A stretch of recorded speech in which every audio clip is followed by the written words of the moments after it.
Hey guys, Charles Damiano here from the Bruce Lee Collection for another exciting episode. Today I'm here with Elias Bosch. Did I say your name right? Elias Bosch. Elias Bosch. Hector invited him over here today. We heard that he was visiting from California, right? Because you live in California? California. And he's a big fan of the channel, and he's also a Bruce Lee collector.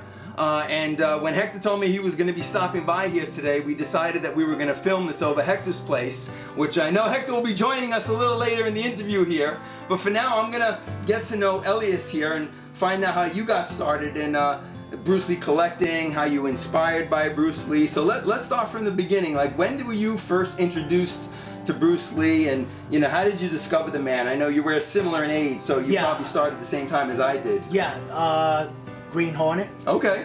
As a child in the 60s, growing up here in the Bronx. And I remember earlier that evening, my father, he used to work in Manhattan. Okay. And he came home, I would wait for him downstairs, and he brought the bubblegum cards. Oh, the Green Hornet bubblegum cards? Green Hornet bubblegum cards. Oh, those are great. Yeah, unfortunately, I don't have those. Oh, but those are so rare now? Oh, I wish I had. I had even just a piece of it now.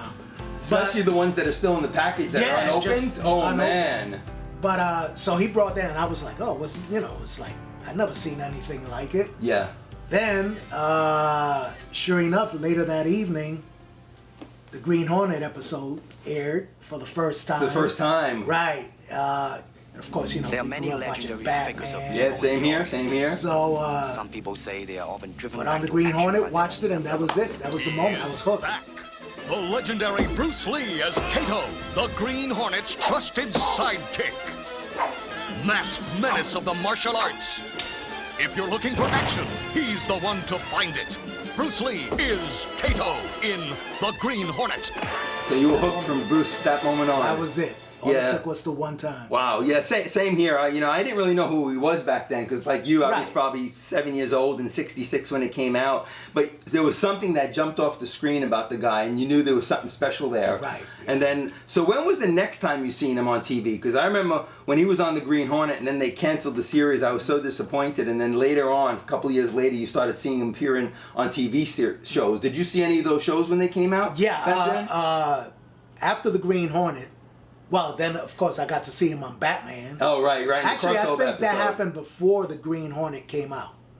The crossover? Yeah, I believe they brought them, if I'm correct, I think they brought him on the show kind of as, getting people ready for the Green Hornet episodes to start airing. Yeah. Well, the way it But went, I can't remember if I saw it before or after. Yeah, I think the Green Hornet came out first, and what happened, because the series wasn't doing that well, the ratings weren't very high. Then they thought that if they do a crossover episode, because of the popularity of Batman and the colors, and Green Hornet was kind of dark. Yeah. They thought that may spark the series and get going again, but it really didn't that much. And as you know, after one season, they canceled it. That was it. 26 episodes and all those kids were heartbroken. I know. I was heartbroken. It's like, what? Same here, man. Same here. But after that, I can't remember which one came first, Marlowe or Longstreet. But I remember watching both of those. Yeah, same here. I remember watching both of those. I was mentioning to Hector that when I first saw him on the Longstreet episode, then now I'm waiting every week for him to appear. Same here. And I would be so disappointed that I spent the whole time sitting there and no Bruce. When James Franciscus was the star of the show, right? But then you see the first episode, Bruce stole the show. He was it. He was the man. And I remember, there's Kato. I know, same here. So I would watch it with my mom and my grandmother. Growing up as a kid, I lived with my mom and grandma, and we would watch it every week. And I was waiting for him to come on. I was so disappointed, like you, when I didn't see him, because he was only in the 4 episodes. That's it. Yeah, that was it. But he made took a over the major show. impact. Major. In that thing. Yeah. And so after that, I think that was it. And then a little while later, I remember I went to go see obviously, Five Fingers of Death. Right? Yeah. I remember going to see that. And now, did you see that here in the East Coast? Because you're from the Bronx, well, I'm right? born and raised in New York. I left like New York myself. when I went into the Marine Corps. Yep. Back in '79, and then spent 10 years in the Marines. At that point, I moved out to California. Okay. April of '89. But throughout the whole Kung Fu era. You grew up here. I grew up Same here. I was man. here in the Bronx. And so watched Five Fingers of Death. Now that hooked me, on top of being hooked already by, actually, I have a stitches here. From watching an episode of Green Hornet, throwing my feet around. My brother thought, oh, really? Yeah, you want to get in the episode She again? wants to get in. We have a visitor once again. So my brother was like, oh, really? Oh, so he grabbed me and just flung me around and boom. And boom. So this, Bruce got me that. Yeah, no, I hear you. I had a lot of bumps and bruises as well, Yeah. man. Especially with the nunchucks, trying to learn Yeah, that as a that's kid. right. So you'd get bumps on your head all the Yeah, time. all the time. So yeah, you started like I did, because the kung fu craze here in New York City was crazy, man. Big It was time. insane. Big time. With Five Fingers of Death, and then Angela Mao, Deadly China Doll, Oh, yeah. and Lady Kung Fu, Yeah. and then finally, Fist of Fury hits. I didn't see Fist, the Big Boss, right? Yeah. I didn't see that one first. I actually saw Chinese Connection first. Okay. I was at the theater. I went to go see some other movie, and then they would show the coming attractions. Yep. The coming attraction for Chinese Connection. Yeah. And I was like, whoa. Unstoppable, unbeatable, unbelievable. He's Bruce Lee, the master of karate, kung fu, delivering that Chinese connection.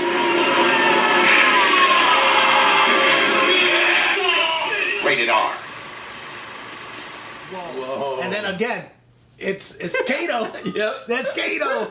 I didn't call him Bruce Lee back then. Yeah. Up until those movies, he was just Kato. Yeah, everyone knew him as Right? Kato. I know. Kato. I didn't know who Bruce Lee was Yeah, I didn't know at the Bruce time. Lee. Yeah, for some reason And then it you just- made the connection. You Right, go, right. Christ, Oh, that's Kato. him, yeah. Yeah. So I saw it, and then, obviously the movie came out the following week.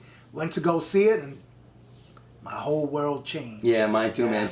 So how did he inspire you from that point on? Did you study martial arts? yeah. Because I know Hector was telling me, and you were telling me that, you then eventually met a lot of the first generation students, and you met Linda Lee, and, you got friends with Little Joe. But so how were you inspired? Did he inspire you to start working out, to start studying martial arts? Like, when did that happen? Bruce, not only, look, he did a lot. Growing up in the time I did in the Bronx, that was when they were saying the Bronx was burning. Yeah. Drugs was rampant throughout the city. Yep. It was just really bad back then, Yeah, I remember. And so with Bruce, he was the guy, at that age, even though I was very young, but as you know, kids in New York tend to age a little, they grow age, but quicker. they grow quicker. Yeah. So I was messing around, drinking beer on the side, going to the schoolyard. I am a little 12, 13-year-old punk. Yep.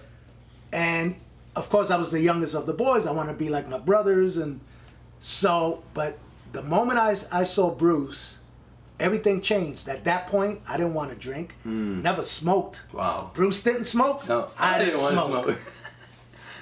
Worked out, got into fitness same and here, everything. same here. Tried to do some gymnastics. 'Cause Yeah, I thought, same here. The flips, right? Yeah, You wanna right? do those flips Yeah. And then, like every kid pretty much back then starting out in martial arts, started taking Taekwondo. That's how I started too. Yeah. Yeah. Did you Taekwondo. study that in the city, Taekwondo? Here on Tremont Avenue here in the Bronx. Oh, wow. Yeah. So started doing some Taekwondo, and then later on in my neighborhood, I grew up in the projects called West Farm Square. Okay. Right by the Tremont Avenue train station. So back then, there were instructors that would come, like I believe Thomas LePuppet came and visited one time, Philip McRae. There were quite a few Yeah. known martial artists from the area. Reno, we call it Remo Morales. Okay. I can't remember his name. It was so long ago. But a lot of these guys, they would come and teach to get the youth out of the street. Yeah. So we would have the basement area. The super would allow us to go in they had a pretty big area there for working out and whatnot. So we go there, we train 1 or 2 times a week with either one. Yep. Then, it just kept progressing from there. But Bruce, as far as an influence, I mean, he kept me out of, I think about it now. Who knows what where my life could have gone. Yeah, yeah, it's amazing how Yeah. much he inspired so many millions around the world. Yeah, And yeah. when I interview people like this and I ask them how were you inspired, how were you influenced by Bruce Lee, they all say what you they say that he made such an impact that their life wouldn't have been the same if it wasn't for Bruce Lee. No, and even It's today, like- Yeah. you know, there's things, you know, that I just don't do because of that strong an influence he had on me. Yeah.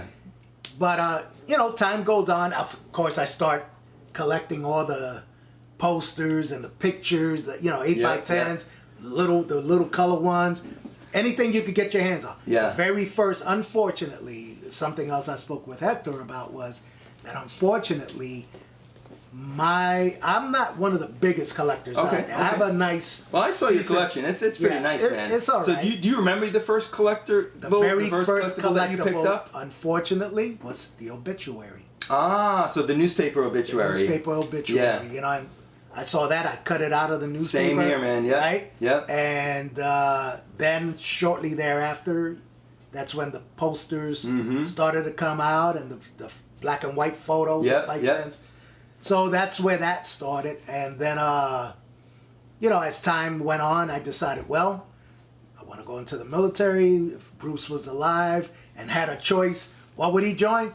I think he would have joined the Marines. And that's what you joined? I joined the Marine Corps because they were more physical. Yeah. Went into the Marine Corps. I did 10 years. And then in 89, when I got out of the Marine Corps, something I had always wanted to do, but part of it, again, was the influence that Bruce had.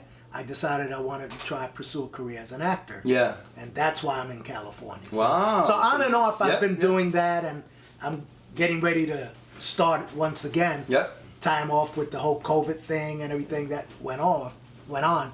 So, you know, that's why I'm in California. And fortunately for me, I've been lucky to, you know, that's how I met Little Joe. Yeah. Joe Well, Torre we're Nueva. going to talk about that Yeah. because, you know, a lot of people love hearing stories about, you know, people who were close to Bruce. And Yeah, Little Joe yeah. was Bruce's hair barber, right? Yeah. And, you know, he was in Bruce Lee schools back in L.A. And so how did you get a chance to meet Little Joe?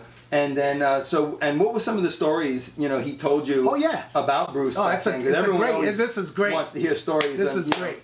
Listen, I ended up getting a role on a movie called Dillinger and Capone with F. Murray Abraham, Catherine Hicks, and Martin Sheen. Nice. So I show up on the set first day. Now, what year was that? Oh, this is like 20 plus years Okay, ago now. okay. So I show up on set. They have, they take me to the wardrobe section so that we can change. And then they tell, hey, this is Joe Torre Nueva. You guys are going to be working together. It's like partners. Oh, wow. So I'm like, hey, you know, how you doing it? So we're talking, and then Joe, obviously, I've been gone a long time, but I still sound like a New Yorker. Yeah, I'm pretty yeah. sure, right? So he goes, where are you from? I go, well, you know, I'm born and raised in the Bronx. He goes, oh, really? He goes, oh, we'll talk later. You know, let's do it. We'll talk later. So we started shooting our scenes and whatnot. We go back for a break. And so he goes, hey, Elias, so you're from the Bronx? You say, yeah, I'm from the Bronx. He goes, yeah, I'm from New York also. I go, really? He goes, what nationality are you? I said, well, you know, I'm Puerto Rican, German, Italian. He goes, really? Puerto Rican? Yeah. He goes, yeah, my mom is Puerto Rican, but my dad, because when I saw him, he looks, you know, Filipino. Filipino or something, yeah, and yeah. He goes, yeah, my mom's Puerto Rican, my dad's Filipino.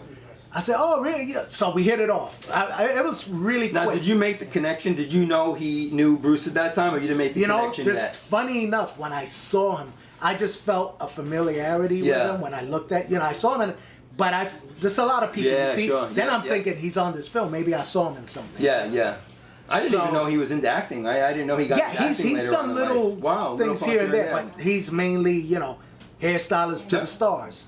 So, so we sit down, we're talking, you know, and all that. Go back to filming. At the end of that day, he says, "Listen, tomorrow we were going to report back on set." He goes, Yeah. "When you come back to, oh no, I'm sorry." So now he's asking me while we were still on the break, like most people. So why made you come here to pursue an acting career? Yeah. So I tell him, listen, don't laugh. And the only reason I say that is because as an actor, most people are gonna say, "Oh, Marlon Brando," you know, one of the major acting. Yeah, you know, that influenced your phenoms, acting yeah. career, right? Yeah. So I said, "Don't laugh," and he goes, "No, I won't laugh." I said, "Well, I'm here, and the reason why I chose to do what I do is because of Bruce Lee." There you go, baby. Bruce Lee. And he goes, "Bruce?" I said, "Yeah." He smiled. He goes, "No, I don't think that's funny at all. I think he's a good influence on people and all that." He goes, do you have to report on set tomorrow?" I go, "Yeah, I have to report on set." He goes, "Okay, great. So I'll bring you some stuff tomorrow." So I'm thinking, yeah, okay, he's gonna bring some Bruce Lee mags. Yeah. I said, "Great." Next day, same thing. We're shooting. We're doing all this. Break time, right? So we go back. Goes, "Hey, Elias, come on. I brought some stuff for you to see." So Little Joe brought some stuff for you Yeah. to see now. So he whips out this bag and he whips out some letters, stack of photos, a couple of magazines, and I'm like, "Oh yeah," but I'm like, well, in my head, what's with the letters? So the first thing he does is he gives me a letter, and it's from Hong Kong. It was while Bruce was, I believe, filming Enter the Dragon, and I'm reading this thing, my hand's shaking, Wow. and I know Bruce's handwriting. Yeah, yeah. And I'm like, what in the world? What's going on here? And it's to him. It's to And- Joe, Little yeah, Joe. But my head is still not. The connection isn't. Excuse me, isn't there? I'm like, okay. So I read a couple of other things he had. Then he shows me pictures, and he showed me a picture of him, his wife Olivia, his daughter with Brandon. Brandon. Then pictures of him and Bruce, and I'm like, what in the? And then this is the one that did it. He gave me a magazine, and when I looked at it, then I made the connection. Yeah. I thought I knew him. And it's a magazine, article on him, where it says Bruce Lee's Hollywood Barber. Ah. And when I opened it, there and he I saw the was. pictures, I said, now I know why I thought I knew. And I could not believe That's funny. That's yeah, a great story. It's like, whoa, what? And you realize there's no such thing. I swear to you. I've had so many different experiences, different ways, where there's no such thing as coincidence. Yeah. Things always happen For a reason. And For Little Joe to pop in your life like that after And the being way it such did a, at that, yeah, yeah. while you were acting. Exactly. How somehow you guys got connected. Isn't that and amazing? only because influenced through Bruce Lee, yeah. And I've met like a couple other people that either knew Bruce or knew the fam. And unfortunately for us, I'm sure for you guys too that met him, especially with Joe. I remember Joe told me a long time ago. He goes, if Bruce was alive, you'd have met him. Because I'd have taken you to him. He'd have liked you. He said that? Yeah. So it's kind great. of bittersweet that, Yeah, wow, that feels yeah, good. wow, I know I man. would. But at the same time, that's never going to happen. Wow, that's a great meeting, the way you met Little Joe. Yeah, oh man. On the acting set. And you know what? Let me just say this about Joe. That is the most humblest, nicest. I love the man. Yes. He is amazing as a human being. And one of the, how many people have written things on Bruce and this and that? Joe, to this day, has yet to put anything out. I know, I keep it's true. telling him, you Yeah, need to you do do something. something. Not just Bruce. It's just all these other people. Yeah. Steve McQueen. I mean, you name it. He knows Because who they he are. was the barber to all the stars, right? He needs yeah, to put a man. book out Well, of all the stars that he cut their hair Right. out. That would be a great book. Well, Barber to the Stars. He was under Jay Sebring, Yeah. and with that whole connection thing. Yep, there. yep. So, but yeah, Little Joe. I just call him Joe. Yeah, yeah. He's an amazing human being. I love him. It says a lot for the people that Bruce Lee, first of all, because the people who he hung out with, they were all such great, All nice, genuine, good people. people. Yeah, that's right. true. And they say it's good to surround yourself with people like yourself, right? And it just shows you the kind of person Bruce was too, because you meet Ted Wong, Danny and his son. They're all humble and sincere and these really genuine. Right. And those are the people Bruce took into his life, right? It's funny who he surrounded and it himself says with. a lot about the man. About the man. You know that old saying.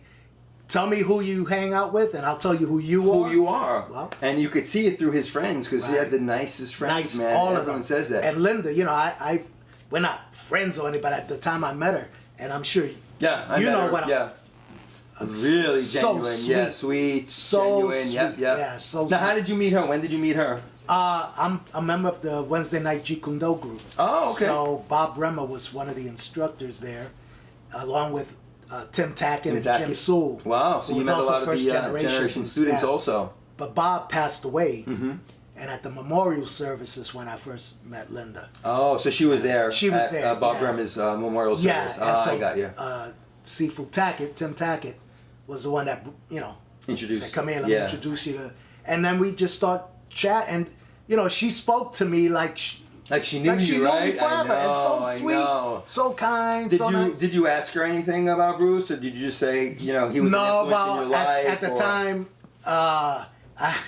one of my buddies was telling her, "Oh yeah, this guy, they had met before. Yeah. This guy, he's nuts about Bruce. He's got all kinds of stuff."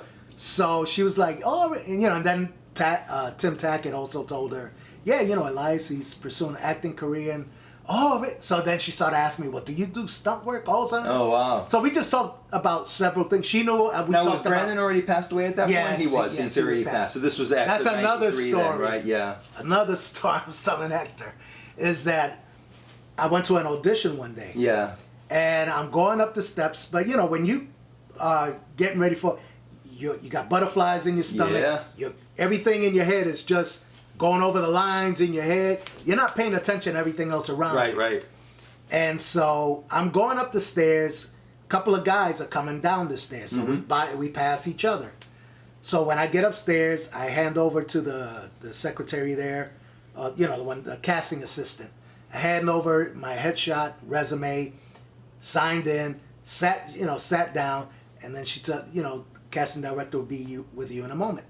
Right that moment, the phone rang, and the casting director answers. Door was open. He answers. And I hear him talking about something. He goes, "Oh yeah.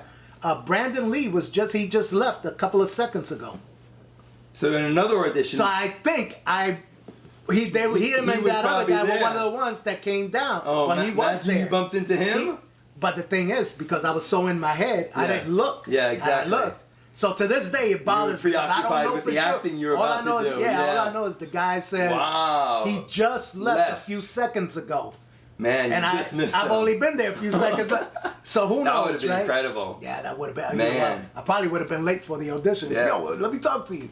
So let me ask you one other question. Going back to Little Joe, did he ever tell you any interesting stories about Bruce that stuck out in your mind? 'Cause, Yeah, he's told the stories like everybody else. Even a video that he has Yeah. out where he was interviewed and he talks about the stuff that Bruce can do. The thing with Joe and Bruce is that their relationship was more intimate than it was about martial arts. Yeah, more friendship. It was more Right, friendship, yeah. a real that's what I heard friendship. too. That's what I read about Yeah, Little Joe and and Bruce. he that's the part he always talks about. He says, Some of my favorite times were on Saturdays or Sundays, right after we would work out in the morning. Bruce and I would go to lunch, and there we would just exchange feelings, and we would just talk. And he would tell me what was in his heart, how he felt about his wife and his children, how I felt about mine, things important in our lives. And those are the times that I will cherish the most. This photograph is very, very dear to me. It parallels what his life and my art and his art. It says, the idea is like sculptor. Hack away the unessential until the truth is revealed. Bruce the man, strong. Bruce the legend, he will always be there because he created something that no one else created. And he opened doors for a lot of people. Generation upon generation will always know who he was because he was there in the beginning. As a friend, that I will always cherish because I was there. You know, a lot of people talk about working out with him and doing all of these physical things. I was there as a person. We talked just like you and I are talking now. That intimacy, that's what I will always take with me. Knowing that I knew him, I don't have to tell anybody because I know. And that's what's important. he says, you know, Bruce was like, he was a real guy, and you know, they really enjoyed talking company, about and about, you know, and Bruce took it, you know, Bruce, he would take interest in a lot of things. Yeah. Obviously, those pictures you see him cutting hair on the set, it's because he learned from Joe. But even Joe said, Bruce sucked. Cutting hair? Yeah, he couldn't cut hair. Yeah, because you see him always trying to cut people's hair on set. He's trying to cut hair on the set, like little unicorns. Yeah. But you know, Bruce was like a sponge. He would soak things up. Oh yeah, he picked up a lot of things. Yeah, but that's Joe's thing. Joe's thing. When we talk, he you know, and like he'll answer if I have a question. Yeah. You know, like I remember asking him, "Hey Joe, when you last saw Bruce," because Joe got to see Bruce when Bruce came back to the States for that final physical at UCLA, and he gave Bruce what I believe was his last haircut. Wow. He was just here, a month or so before he passed? Yeah. You know? And Joe, I didn't know that. That was when he collapsed in May, and then he went for the physical, right? And then Joe cut his hair one more time? Well, yeah, he came stateside. Right. He went to go visit Joe. Yeah. And Joe cut his hair. Wow. During that time. And, you know, Joe said, I got to cut his hair. And, he looked a little thinner than I remember. And, you know, kind of stuff. But so he just finished filming Enter the Dragon, and that's when he got really light. I mean, that was the lightest he ever was, like 100 in his 20s probably. Stay tuned for part 2 of our Bruce Lee interview with Elias Bosch, Bruce Lee collector and fan, where we continue our discussion on Little Joe and then dive into Elias's Bruce Lee collection and hear about his top 5 Bruce Lee collectibles. We also have a special guest appearance from Bruce Lee historian and collector Hector Martinez and a surprise Bruce Lee gift presentation by Frankie Balboa from Times Square Kung Fu YouTube channel. Coming soon.